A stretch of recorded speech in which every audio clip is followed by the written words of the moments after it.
Okay? I'm Mike Mulvihill, Career Technical Education with the Mississippi Department of Education. I'm Mike Barquette. I'm the president of the Mississippi Construction Education Foundation, or better known as MCEF. And I'm Jean Massey with the Mississippi Department of Education.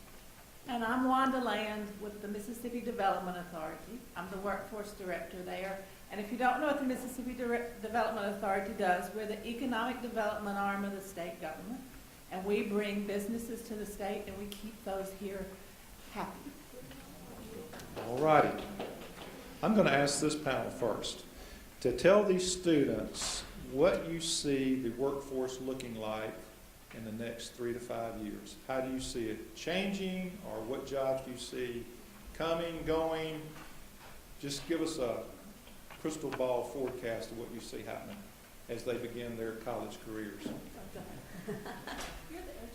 Okay. All right, the next 3 to 5 years, the best way I know how to put this, we work with a group, the Mr. Goodrich folks, ASE and those kind of people, and they said if you think there's a lot of technology in your car right now, wait till 3 to 5 years from now, because it's just going to look like a computer console. So one of the things that we want to stress is it's not enough to get out of high school like we talked about, to go on to college and then say, I got it. You're going to have to continue to learn, because one of my favorite commercials is the people that are going out in their car, they've got a jump drive, they stick it in there, information comes up, and they're on a scavenger hunt. So then they go, they dive into this little pool, they pull the next one out, and they go onto their scavenger hunt using their car as the computer to pull all this information up. So what's happening today is not going to be reflective of what happens 3 years from now, 5 years from now, because things are going to change a little faster and a little faster. I represent 9 trade associations that are always looking for young, bright, intelligent, new workforce. And we see right now, no matter how you look at it, technology is a big part of tomorrow's workforce. We feel like that students coming out, entering the construction, manufacturing field must be able to use technology as well as understand the work day, the work, all the same things you heard about being an incredible worker. So we see that that's going to be an important aspect of the future. We also know that right now, if we looked at next year, 18% of the work is going to be in the construction industry. Another 12% of the work is going to be in the manufacturing industry. So the job market, the career opportunity market is certainly available to you, and we just encourage you to look at the many choices you have and look at what you want to do in tomorrow's workforce. I agree with both of them, and it's really been brought home to me. One of the areas that I think we are going to see a lot of change in, we're building the first house we've ever built right now. We've purchased homes already built in the past. We're in the process of building a house. And everybody that we've brought in to build that house is past retirement age. The workforce that we see in every area is aging. People are working longer, but we're going to hit a point where we're going to have skilled workers like you entering the workforce in all of our jobs. So I see opportunities out there for you. So to me, the biggest thing is not to limit yourself. Give yourself the opportunities, because the jobs are going to be there. I listened to the keynote, and that was very on point for what I get when I talk to businesses every day. And I talk to businesses who make everything from cookies to jet engine parts to jet engines. So they just want people who have the ability to learn. And your basic education gives you that ability. But in the future, you're going to have to be able to unlearn everything in a split second and relearn something different. Because it's just as important to not apply old knowledge to new things as it is to learn the right thing first time. So learn what you can, be able to learn. That listening skill is totally important. The communication skill is vital, but you have to learn how to change gears. You're young, It comes naturally now. I'm old, it takes a while. So perfect that and keep applying that. So. Okay, thank you. I want to mention too, for you as students, what else is your role here as a Mississippi Scholar?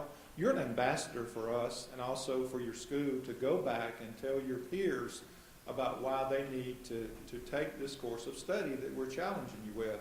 And as you hear these folks speak about the future workforce and things, you can share, hey, I heard this the other day, and let me just tell you, things are changing out there. The things that we used to do, we're not going to do them that way anymore. And I'm like, I think Dr. Bridge and I know Dr. Massey said my 2- and 3-year-old grandchild can use the iPad better than I can use it, and sure better than my wife can use it. She can't even swipe it yet. So, but my little 2-year-old comes in and he swipes and everything. But I want to ask the students this. I want you to tell us why you chose to take the Mississippi Scholar Techmaster course of study, and do you think it's helped you? And if you could talk to underclassmen today, what would you tell them? Well, for me, in my school, pretty much to graduate, you have to go through this program. We've had rigorous courses there, but I've really liked the goals of this program because it has emphasized taking extra business courses, something that I wouldn't think that I needed to take to graduate, but I have had to take extra business courses, and it has been helpful. As for underclassmen, I would advise them to ask questions. Sometimes I get nervous about asking questions of educators, and sometimes I go I'm utterly confused. But I've noticed that educators are willing and they have lots of knowledge. And so when I'm able to ask questions, I can understand them better, and then I can progress forward in my own studies. Well, I chose this program because no matter what college you choose to attend, there are going to be rigorous classes. I like to think of this course of study as preparation for next year. To underclassmen, I would like to say, don't procrastinate. Whatever you do, try to do it on time. And no matter how hard it gets, never give up. One of the fantastic things about this program is that while it is aimed at getting the middle 50% up to a higher percentage in rate of achievement, that it doesn't just affect the middle 50%, that it also pushes forward our top 10% and our middle, and as well as our lower to get to the middle. And one of the great things is that I know students who have taken this course of study, and they're going on to Brown University, some Ivy League colleges, and also students who are going on very high scholarships to in-state schools, and some students who have mastered their SATP state curriculum tests, which are big achievements to all of those students. And this course of study provides them with a foundation of knowledge that's essential for any path that they decide to take. My best advice to underclassmen is that while keeping the academics up, is to do not forget the importance of public service and being involved in your community. Because no matter where you go and what you do where you go, you will need to serve, and you'll need to become a servant leader. One of the things that motivated me to pursue this course is just graduating on time and with all of my other colleagues. That's something that I've felt is important, and a lot of the things this program requires is things that are required for graduation. And something I'd share with underclassmen would be just stay focused, stay in line with what you know and what you need to know, and yeah.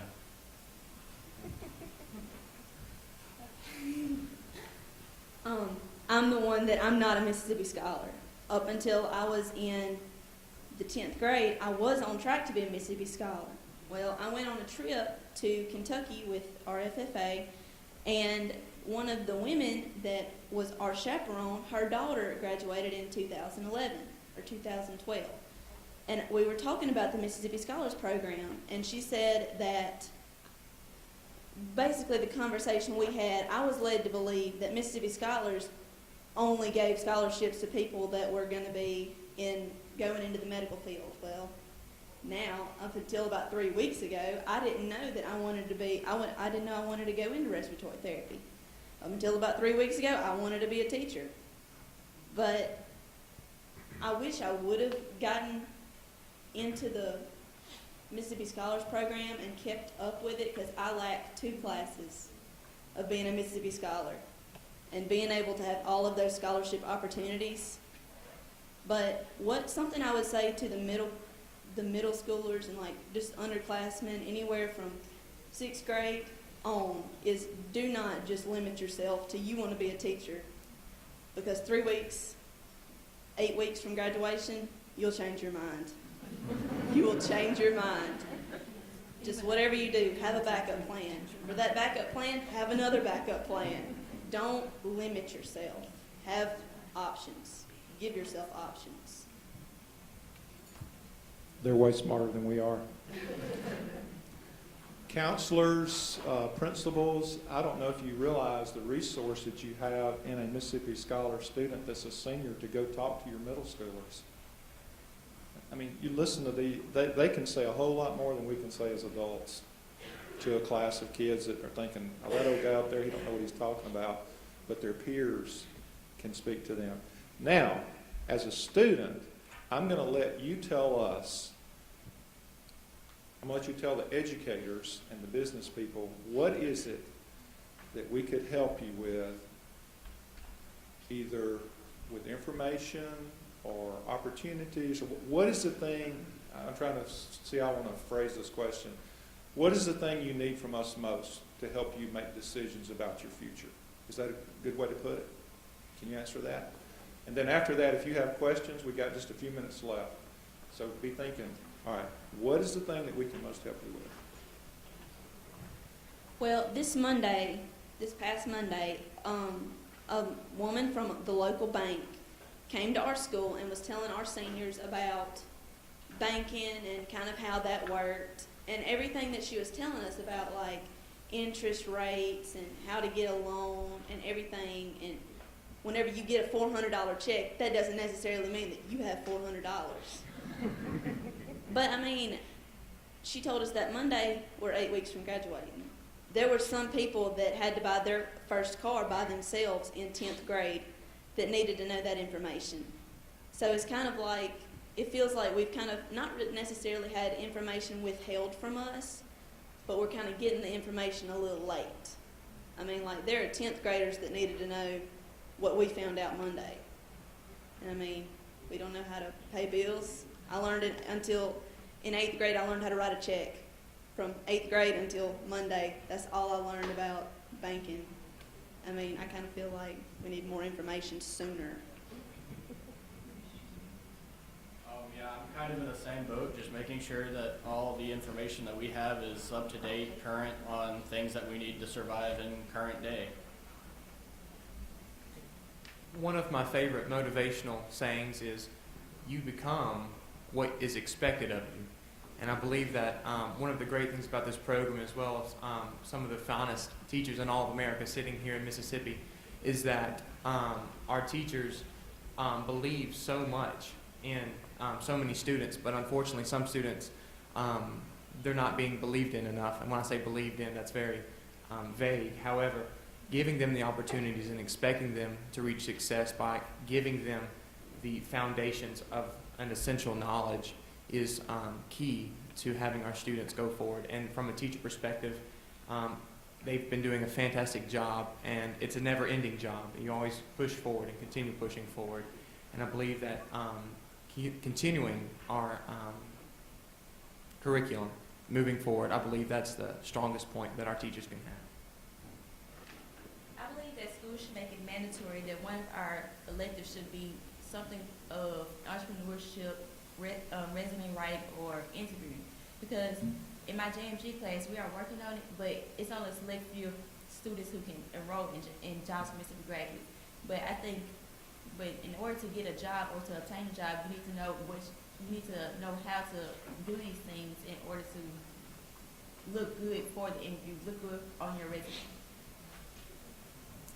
As for me, I've discovered through high school that I want teachers to ask me questions. I want them to make me think.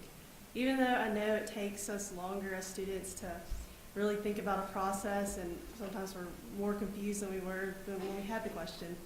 But I've noticed that, like, in my math class, my math teacher, she asks us questions. She gets us to put together what we learned in elementary school, simple concepts, putting them together. and she won't give us just the right pattern to do it. She wants us to learn the concept truly, and I find that very helpful. I want to be able to make patterns. So if I feel like if educators get us to think, we'll be able to connect things in the future and help us in just our future careers. They took us to school. So as educators and business people, and what is the one thing, as we kind of wrap up before we take a couple of questions, that you would tell these students and these students here? I think one of the things that was mentioned before about being an incredible worker, or we can call them soft skills or people skills or 21st century skills, but to be an incredible worker, it takes more than knowing the subject matter, being able to apply it. How do you work with people? How do you communicate with people? A friend of mine went to the grocery store the other day, got his stuff, was checking out. The cashier never even looked up, scanning everything, said that'll be $37.29.